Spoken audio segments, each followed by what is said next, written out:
Hello student, कैसे हैं आप? आई होप आप सभी अच्छे होंगे। प्यारे बच्चों, आज हम करेंगे कक्षा 4 के हिंदी के पार्ट 2 को। इस पार्ट का नाम है बच्चों गुरुदेव। तो इससे पहले हम इस पार्ट को अच्छे से समझ चुके हैं बच्चों। इस वीडियो में हम इस पार्ट के प्रश्नोत्तर और इसके अभ्यास को करेंगे। तो बिल्कुल भी देर न करते हुए बच्चों चलते हैं इस पार्ट के प्रश्नोत्तर और अभ्यास की ओर। तो जैसा कि हम इस पार्ट को पहले समझ चुके हैं बच्चों, यदि आपने वो वीडियो नहीं देखी तो आप पहले वो वीडियो देख लीजिएगा। उसके बाद इस पार्ट के प्रश्नोत्तर और अभ्यास बहुत ही अच्छे तरीके से आपको समझ में आएंगे। तो जैसे कि ये बोध प्रश्न है, प्रश्न क्रमांक 1 है, वो बोध है। तो उसमें हमें दिया है नीचे लिखे प्रश्नों के 4 संभावित उत्तर दिए गए हैं। सही उत्तर पर सही का चिन्ह लगाइए। तो यहाँ पर हम जो प्रश्न क्रमांक 1 है वो है रविन्द्रनाथ ठाकुर का जन्म कहाँ हुआ था। ठीक, तो इसके हमारे पास 4 विकल्प हैं। पहला है दिल्ली, दूसरा है कोलकाता या फिर कलकत्ता, और जो तीसरा है कानपुर, और जो घा वाला है इलाहाबाद। तो हमने इस पार्ट में देखा था बच्चों, उनका जन्म कोलकाता या फिर कलकत्ता में हुआ था। जो खा वाला हमारा विकल्प सही हो जाएगा। जो दूसरा प्रश्न है वो है बालक रवि ने अपनी पहली कविता किस उम्र में लिखी थी। तो जैसा कि हमें इस पार्ट के पढ़कर हमें पता है बच्चों, जो बालक रवि थे उन्होंने अपनी जो पहली कविता लिखी थी बच्चों 7 वर्ष की उम्र में लिखी थी। ठीक, तो इसका जो का वाला विकल्प है ये हमारा उत्तर के रूप में हो जाएगा। अब चलते हैं बच्चों अगले प्रश्नों की ओर। जो तीसरा वाला प्रश्न है वो है रविन्द्रनाथ ठाकुर ने अपना विद्यालय किस स्थान पर खोला था। तो जैसा कि हमें पता है कि उन्होंने ये श्रीकांत निकेतन यहाँ नहीं खोला था, परमार्थ निकेतन यहाँ नहीं खोला था, उन्होंने शांति निकेतन, ये गा वाला हमारा विकल्प सही है, शांति निकेतन में उन्होंने अपना विद्यालय खोला था। ठीक, और जो अगला प्रश्न है बच्चों, प्रश्न क्रमांक 4, वो है रविन्द्रनाथ ठाकुर को गुरुदेव का संबोधन सबसे पहले किसने दिया था। तो इनसे जो गुरुदेव की जो उपाधि थी, गुरुदेव का जो संबोधन था वो सबसे पहले किसने दिया था, ये प्रश्न है। तो ये बच्चों जवाहरलाल नेहरू इन्होंने नहीं दिया था, सरदार वल्लभ भाई पटेल इन्होंने नहीं दिया था, ये ग महात्मा गांधी ने सबसे पहले इन्हें गुरुदेव का संबोधन दिया था। तो हमारा ये ग नंबर वाला विकल्प महात्मा गांधी सही हो जाएगा। जो 5वां प्रश्न है वो है रविन्द्रनाथ ठाकुर उच्च शिक्षा प्राप्त करने किस देश में गए थे। तो ये बच्चों इंग्लैंड में गए थे। ठीक है, उच्च शिक्षा प्राप्त करने कहाँ गए थे, इंग्लैंड में। तो ये घा वाला हमारा विकल्प सही हो जाएगा। अब देख लेते हैं बच्चों जो अगले प्रश्न हैं वो कौन से हैं। तो यहाँ पे बच्चों रिक्त स्थान वाले प्रश्न आ जाते हैं। ठीक, प्रश्न क्रमांक जो 2 है वो हमारा रिक्त स्थान वाला प्रश्न है। इसमें दिया है का नंबर वाला रिक्त स्थान है रविन्द्रनाथ को डैश पुस्तक पर नोबेल पुरस्कार प्राप्त हुआ था। तो कौन सी यहाँ पर विकल्प भी दिए हैं, जैसे गीतांजलि और श्रद्धांजलि। तो उन्हें बच्चों ये गीतांजलि पुस्तक पर, ये जो विकल्प है वो यहाँ पर आ जाएगा, गीतांजलि पुस्तक पे नोबेल पुरस्कार मिला था। ठीक, तो यहाँ पर हम भर देंगे गीतांजलि। ठीक, गीतांजलि, ये पुस्तक पे उन्हें नोबेल पुरस्कार मिला था। जो खा वाला हमारा रिक्त स्थान है वो है रविन्द्रनाथ को डैश से बहुत प्यार था, संपत्ति से या प्रकृति से। तो उन्हें प्रकृति से बहुत ज़्यादा प्यार था, तो ये प्रकृति वाला ऑप्शन हमारा सही हो जाएगा। तो इससे हम यहाँ पर भर देंगे प्रकृति। ये जो गा वाला हमारा प्रश्न है वो है रविन्द्रनाथ को सभी सम्मानपूर्वक डैश कहकर पुकारते थे। तो रवि क्या गुरुदेव। तो रवि उनके बचपन का नाम था, लेकिन उनसे सम्मान से गुरुदेव कहकर पुकारते थे, क्योंकि उन्होंने एक स्कूल का खोला था और उसमें वो गुरु की भूमिका निभा रहे थे, यानी गुरु थे वो, इसलिए सभी उन्हें गुरुदेव कहकर पुकारते थे सम्मान से। तो ये यहाँ पर हम गुरुदेव लिख देंगे, गुरुदेव। अगला जो खा नंबर वाला प्रश्न है बच्चों वो है गुरुदेव ने डैश संगीत की रचना की थी। तो रविन्द्र क्या कविंद्र। तो उन्होंने रविन्द्र नामक संगीत की रचना की थी। ठीक, तो यहाँ पर हमारा आ जाएगा रविन्द्र, रविन्द्र। ठीक, इस तरीके से हमारे ये खाली स्थान वाले प्रश्न भी हो जाते हैं। अब चलते हैं बच्चों अगले प्रश्नों की ओर। जो प्रश्न क्रमांक 3 है वो है निम्नलिखित प्रश्नों के उत्तर लिखिए। तो यहाँ पर हमें कुछ प्रश्न दिए हैं, उनके उत्तर हमें इस पाठ के आधार पर लिखना है। तो देख लेते हैं बच्चों इन प्रश्नों के उत्तर को। जो प्रश्न क्रमांक 3 है उसमें हमें कुछ प्रश्न पूछे गए हैं। जैसे पहला प्रश्न है वो है रविन्द्रनाथ ठाकुर का जन्म कब और कहाँ हुआ था। तो उनका बच्चों जन्म 7 मई सन 1861 में कहाँ हुआ था, बंगाल प्रांत के कोलकाता में हुआ था। किस जगह पर हुआ था, बंगाल प्रांत के कोलकाता में हुआ था। ठीक है, और कब हुआ था, 7 मई 1861 को हुआ था। ठीक, जो खा नंबर वाला प्रश्न है वो है रविंद्र को कोकिल कंठी क्यों कहते थे। तो जो उनकी आवाज़ थी बच्चों वो बहुत ज़्यादा मीठी थी, मधुर थी, इसलिए उनसे कोकिल कंठी कहा जाता था। तो इस प्रश्न का उत्तर हम लिखेंगे रविंद्र बहुत ही सुरीला गाते थे, मतलब उनकी जो आवाज़ थी बहुत ज़्यादा मीठी थी, सुरीली थी। ठीक, इस कारण उन्हें कोकिल कंठी कहते थे। जो अगला प्रश्न है बच्चों जो ग नंबर वाला वो है देवेंद्र नाथ अपने बेटे को कहाँ लेकर गए थे? तो देवेंद्र नाथ अपने बेटे को बच्चों बोलपुर नामक एक जगह थी, वहाँ पर उन्होंने शांति निकेतन नामक स्थान पर लेकर गए थे। ठीक है, शांति निकेतन जाकर लेकर गए थे, जहाँ की आगे चलकर रविन्द्रनाथ जी ने अपना विद्यालय भी खोला था। ठीक, अगला जो ग नंबर वाला प्रश्न है बच्चों, वो है शांति निकेतन विद्यालय की क्या विशेषता थी? तो शांति निकेतन विद्यालय में बच्चों जो भी पढ़ाई लिखाई होती थी वो प्राकृतिक परिवेश में यानी प्राकृतिक वातावरण में होती थी, यानी पूरा एकदम खुला हुआ पेड़ों से भरा हुआ स्थान था। ठीक है, वहाँ चारों तरफ हरियाली थी, ठीक, और शांति रहती थी। ठीक है, तो ये उसकी विशेषता थी। तो इसका उत्तर लिखेंगे शांति निकेतन विद्यालय में विद्यार्थी प्राकृतिक वातावरण में शांतिपूर्वक एवं स्वतंत्रता के साथ अध्ययन करते थे, ये वहाँ की विशेषताएं थी। ठीक, अगला जो रा नंबर वाला प्रश्न है बच्चों, वो है गुरुदेव का कौन सा गीत राष्ट्रगान बना? तो राष्ट्रगान हमें पता है बच्चों, जो जनगण मन हमारा राष्ट्रगान है, तो ये रविंद्रनाथ टैगोर द्वारा ही लिखित गीत है। ठीक है, तो ये ही गीत राष्ट्रगान बना है। ठीक, तो यहाँ पे लिखा है गुरुदेव का जनगण मन गीत राष्ट्रगान बना। तो इस प्रकार से बच्चों ये तीसरा प्रश्न भी पूर्ण होता है। अब चलते हैं अगले प्रश्न की ओर। अब बच्चों भाषा अध्ययन की बात हम कर लेते हैं। तो भाषा अध्ययन का जो प्रश्न क्रमांक 1 है वो है नीचे कुछ वाक्यों को अलग अलग भागों में लिखा गया है। ठीक, तो यहाँ पर एक हम टेबल देख सकते हैं। इस टेबल में हम देख रहे हैं कि एक ही वाक्य है, उसके अलग अलग भाग इधर उधर करके यानी उसका क्रम बदल के लिख दिया है। ठीक, उन्हें मिलाकर शुद्ध वाक्य लिखिए। तो जैसे कि पर उन्हें गीतांजलि मिला नोबेल पुरस्कार। ठीक है, तो यहाँ पर जो पहला शब्द आएगा बच्चों वो आएगा गीतांजलि। गीतांजलि ये पहले नंबर पे आ जाएगा, दूसरे पर आ जाएगा गीतांजलि पर उन्हें, फिर तीसरे पे आएगा ये नोबेल पुरस्कार और चौथे पे आ जाएगा मिला। तो ये जो वाक्य होगा वो इस प्रकार से होगा गीतांजलि पर उन्हें नोबेल पुरस्कार मिला। इस तरीके से ये वाक्य बनेगा। ठीक है, इस वाक्य को हम यहाँ पर भी लिख देंगे।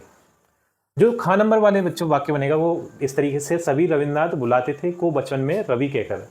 तो यहाँ से हम ले लेते हैं सभी रविन्द्रनाथ को बचपन में रवि कहकर बुलाते थे। तो पहले नंबर पे ये आ जाएगा। ठीक, दूसरे नंबर पे आ जाएगा ये को बचपन में, और तीसरे पे आ जाएगा रवि कहकर, और चौथे पे आ जाएगा बुलाते थे। इस तरीके से एक वाक्य बन जाएगा सभी रविन्द्रनाथ को बचपन में रवि कहकर बुलाते थे। इस तरीके से ये वाक्य बनेगा। जो ग नंबर वाला बच्चों वाक्य है वो है खोला उन्होंने शांति निकेतन में एक विद्यालय। तो इस तरीके से बनेगा उन्होंने शांति निकेतन में एक विद्यालय खोला। ठीक है, तो यहाँ पे पहले नंबर पे ये आ जाएगा, दूसरे नंबर पे आ जाएगा ये, और तीसरे पे आ जाएगा ये, और चौथे पे ये, उन्होंने शांति निकेतन में एक विद्यालय खोला। इस तरीके से ये वाक्य बन जाएगा। ठीक, जो घ नंबर वाला है उन्होंने चित्र आयु में 60 वर्ष की बनाना शुरू किया। तो ये हो जाएगा उन्होंने 60 वर्ष की आयु में उन्होंने 60 वर्ष की आयु में बनाना शुरू किया। ठीक है, तो 60 वर्ष की आयु में उन्होंने चित्र बनाना शुरू किया। इस तरीके से ये वाक्य बन जाएगा।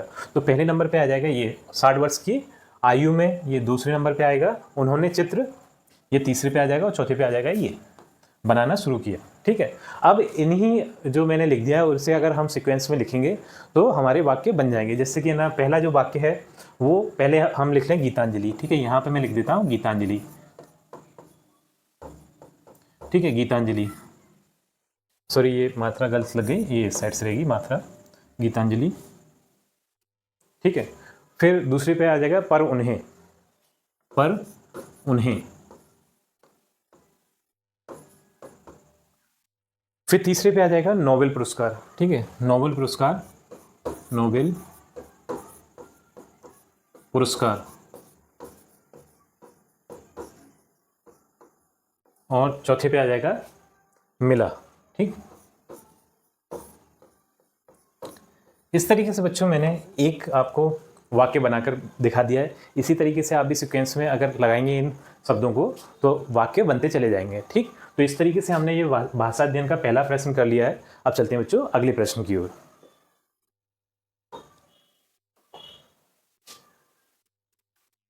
हाँ, जो प्रश्न क्रमांक 2 है बच्चों वो है मान सम्मान दोनों युग्म शब्द हैं। इसी प्रकार साथ साथ आने वाले कुछ शब्द नीचे लिखे हैं, उनको सही शब्द के साथ जोड़कर लिखिए।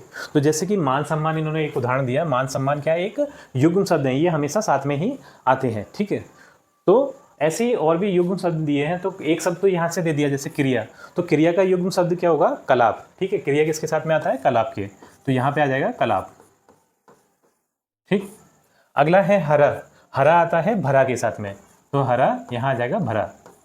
ठीक, काम। काम आता है काज के साथ में, तो ये हो जाएगा काज। अगला है हंसी। हंसी आता है खुशी के साथ में। ठीक है, तो यहाँ पे हम लिखेंगे खुशी। साज। साज आता है सज्जा के साथ में। प्यार। प्यार आता है दुलार के साथ में। ठीक, प्यार दुलार। तो इस तरीके से हमने शब्द युग्मों को कंप्लीट कर लिया। अब चलते हैं बच्चों अगले प्रश्न की ओर। अगला जो प्रश्न है प्रश्न क्रमांक 3, वो विलोम शब्द वाला प्रश्न है। तो इसमें हमें विलोम शब्द अच्छे से याद होना चाहिए बच्चों। ठीक, तो देख लेते हैं इन विलोम शब्दों को। जैसे इधर। इधर के लिए क्या हो गया? उधर। इधर का विलोम क्या होता है? उधर। ठीक, खरा। खरा का विलोम होता है बच्चों खोटा। ठीक, तो यहाँ पे हम लिखेंगे खोटा। खरा का अर्थ होता है शुद्ध और ये खोटा का मीन्स होता है अशुद्ध। ठीक, अच्छाई। अच्छाई का उल्टा होता है विलोम होता है बुराई, तो यहाँ पे हम लिख देंगे बुराई। अगला है सुख। सुख का विलोम होता है दुख।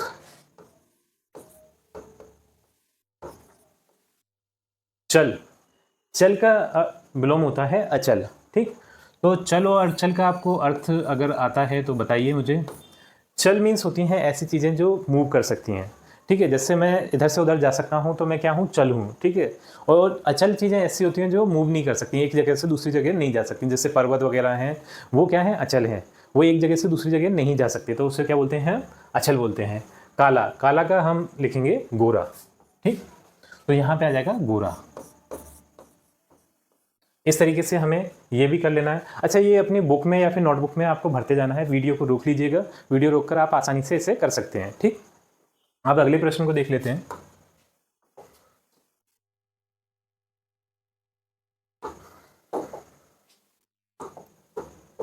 अगला जो प्रश्न है, नीचे लिखे शब्दों के समानार्थी शब्द लिखिए। समानार्थी जिनका समान अर्थ लिख ले। ठीक, तो यहाँ पे है प्रेम, तो प्रेम का समानार्थी होगा प्यार।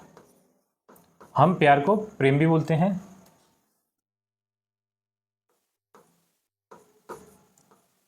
अगला है विद्यालय। विद्यालय। विद्यालय यानी ऐसी जगह जहाँ पर हमें विद्या प्राप्त होती है, उस जगह को हम क्या बोलते हैं? विद्यालय।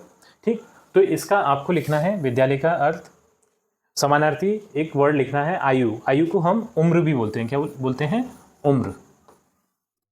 पुत्र। पुत्र को हम बेटा भी बोलते हैं। पुत्र को बेटा। ठीक, इस तरीके से आप इन शब्दों को भी कर लेंगे, समानार्थी शब्दों को। ठीक, अब देख लेते हैं अगला कोई प्रश्न बच रहा है कि नहीं बच रहा है। यहाँ पर योग्यता विस्तार दिया है, तो योग्यता विस्तार में क्या है? गुरुदेव रविन्द्रनाथ के बारे में और अधिक जानकारी प्राप्त कीजिए। तो आप नेट पर उनके बारे में और ज़्यादा जानकारी इकट्ठी कीजिए। कुछ जानकारी तो हमें इस पाठ से मिल जाती है।